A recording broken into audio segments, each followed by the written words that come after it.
Hey everyone, welcome back to my YouTube channel English Delight with Anju. I hope guys आप लोगों की practice बहुत अच्छी चल रही है. गाइस आज मैं आप लोगों के लिए एक बहुत अच्छे स्ट्रक्चर्स लेकर के आई हूँ. Advance English structures. गाइस अगर आप इनको सीख लेंगे तो आपका जो कन्वर्जेशन है वो बहुत ज़्यादा स्मूथ हो जाएगा. आप बहुत अच्छे से इंग्लिश बोल पाएंगे, एडवांस साउंड करेंगे.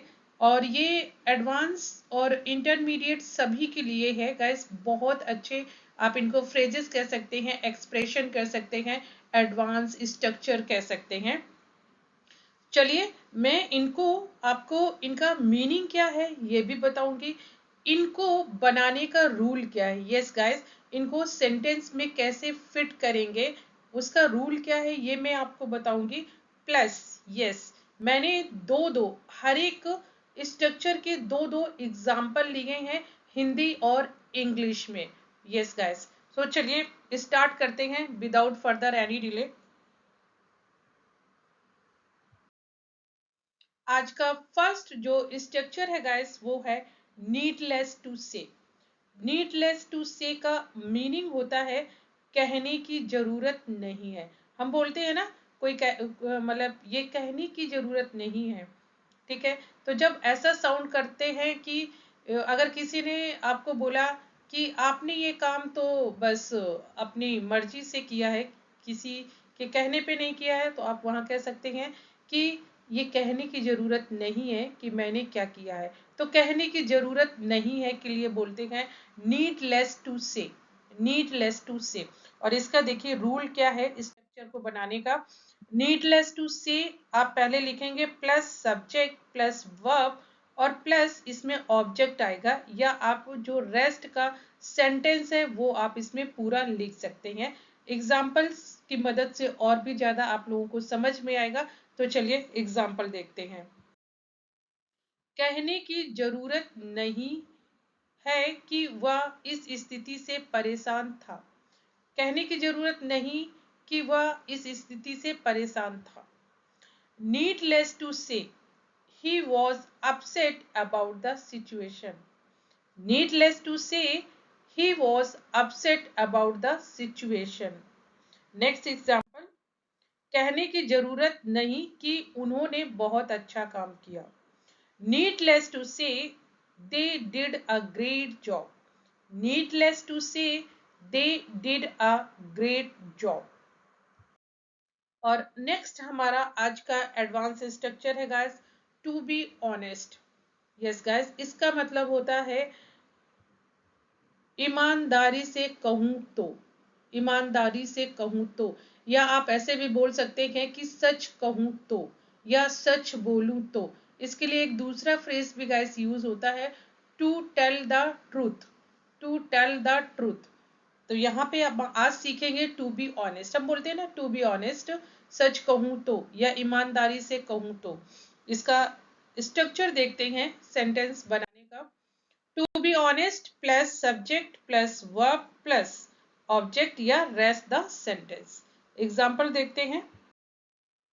ईमानदारी से कहूं तो मैं उससे सहमत नहीं हूं. To be honest, I don't agree with him. To be honest, I don't agree with him. Guys इसमें जो प्लस मार्क्स आप देख रहे हैं ये मैंने जस्ट आपको जो भी मैंने आपको स्ट्रक्चर बताया था उसमें ये सेंटेंस फिट कैसे हो रहा है, इसलिए मैंने आपको इस उसमें स्ट्रक्चर में आपको ये सेंटेंस लिख करके बताया है. तो टू बी ऑनेस्ट पहले प्लस सब्जेक्ट प्लस यहाँ पे नेगेटिव है तो डोंट आ गया, agree with him.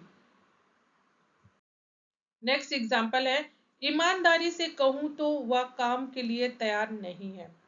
To be honest, she is not ready for the task. To be honest, she is not ready for the task. Okay guys. Next है आपका take something for granted. और ये बहुत ज्यादा use होता है. और इसका मतलब क्या है guys. Take something for granted का मतलब होता है हल्के में लेना. किसी चीज को हल्के में लेना, इसके लिए यूज होता है फ्रेज टेक समथिंग और समवन फॉर ग्रांटेड। चलिए इसका स्ट्रक्चर देखते हैं कैसे बनता है। Take plus object plus for plus granted means take, यहाँ पे हो सकता है someone opinion, someone suggestion for granted. चलिए एग्जाम्पल की मदद से और भी अच्छे से आपको समझ में आएगा। अपने परिवार को हल्के में मत लो। Don't take your family for granted. Don't take your family for granted. उसने अपनी नौकरी को हल्के में लिया जब तक उसने उसे खो नहीं दिया। ये कॉम्प्लेक्स सेंटेंस थोड़ा सा हो गया बड़ा, इसको दो टुकड़े में आप बनाइए। उसने अपनी नौकरी को हल्के में लिया। सो ही टुक हर जॉब फॉर ग्रांटेड। अब ये एक फेज हो गया, जब तक उसे खो नहीं दिया, अनटिल शी लॉस्ट इट। ठीक है, तो जैसे बड़े सेंटेंस आते हैं, कॉम्प्लेक्स सेंटेंस आते हैं, उनको दो भागों में ब्रेक करके बनाइए, बहुत इजी हो जाएगा। So she took her job for granted until she lost it. Okay guys, next आपका जो स्ट्रक्चर है वो है डिस्पाइट समवंस रिफ्यूजल। इसका मतलब होता है मना करने के बावजूद या किसी के इनकार करने के बावजूद, या फिर आप शुद्ध हिंदी में बोल सकते हैं अस्वीकृति के बावजूद, मीन्स परमिशन ना होने के बावजूद। तो इसका सेंटेंस में स्ट्रक्चर में कैसे यूज होगा, देखिए इसका रूल क्या है सेंटेंस बनाने का। Despite plus persons plus refusal plus subject plus verb plus object. चलिए एग्जाम्पल देखते हैं। मेरे मना करने के बावजूद तुम वहां क्यों गए? Why did you go there despite my refusal? Why did you go there despite my refusal? Guys, वहां पे हमने देखा था despite someone refusal, तो यहाँ पे जो someone था वो कोई प्रनाउन हो सकता है। यहाँ पे जैसे my है, despite my refusal, मेरे मना करने के बावजूद तुम वहां क्यों गए? मेरे मना करने के बावजूद भी वह पार्टी में गया। So he went to the party despite my refusal. He went to the party despite my refusal. Okay guys, next है make no difference to। किसी चीज से कोई फर्क ना पड़ना, हम बोल सकते हैं doesn't matter भी बोल सकते हैं, और इसको make no difference। तो चलिए इसका रूल देखते हैं सेंटेंस बनाने का। make no difference to plus subject plus verb plus object. Example, मेरे लिए कोई फर्क नहीं पड़ता कि वह आता है या नहीं आता है। हम बहुत अपने डेली लाइफ कन्वर्सेशन में बोलते हैं मुझे कोई फर्क नहीं पड़ता है वो आए या ना आए। तो it makes no difference to me whether he comes or not.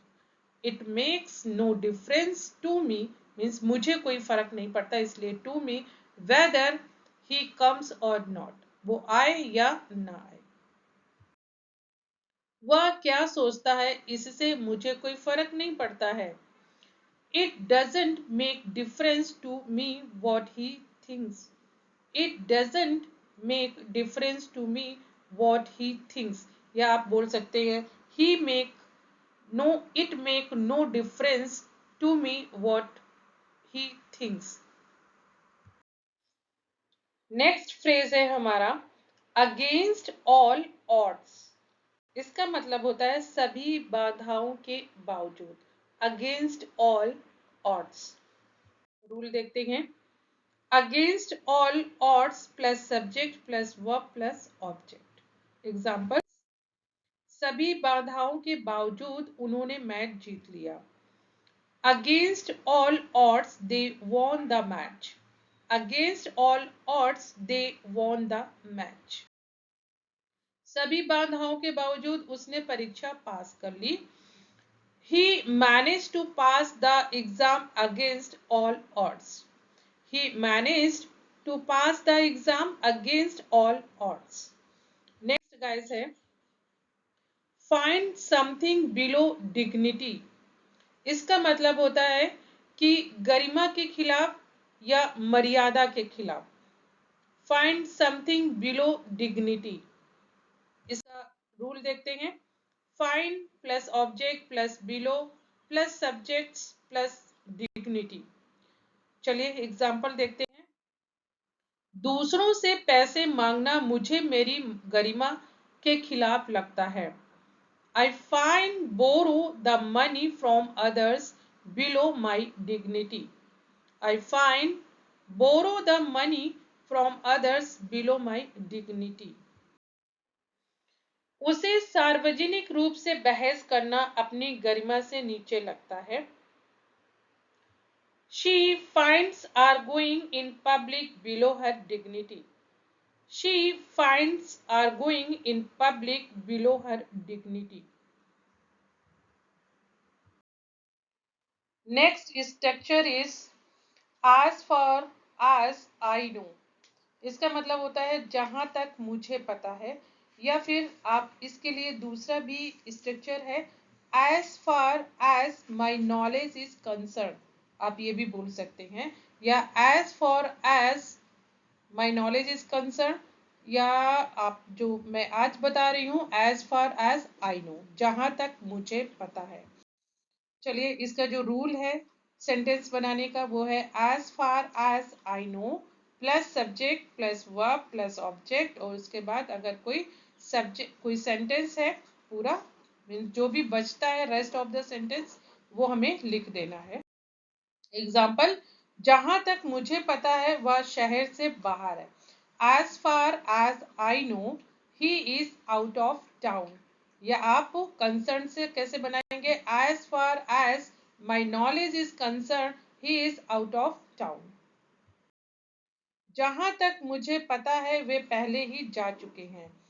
as far as I know they have already left. as far as I know they have already left means वो पहले ही जा चुके हैं. जहां तक मुझे पता है कार्यक्रम अभी भी हो रहा है. as far as I know the event is still going on. as far as I know the event is still going on. So guys ये आज के एडवांस स्ट्रक्चर्स थे. आई होप कि आप लोगों को ये स्ट्रक्चर बहुत पसंद आएंगे.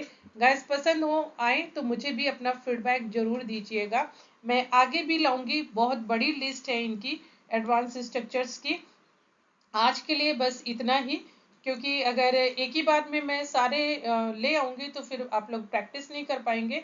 तो इनकी प्रैक्टिस कीजिए. आप इन पर और भी सेंटेंस बनाइए गाइस. अपने अकॉर्डिंग सेंटेंस आप फॉर्म कर सकते हैं. तो मिलती हूँ गाइस नेक्स्ट वीडियो में. आप इन सेंटेंसेस की प्रैक्टिस कीजिए गाइस. यस, और मुझे अपना फीडबैक जरूर बताइएगा. चलिए गाइस, अगर वीडियो पहली बार देख रहे हैं तो चैनल को सब्सक्राइब कर लीजिए. Keep practising, keep learning, have a wonderful day.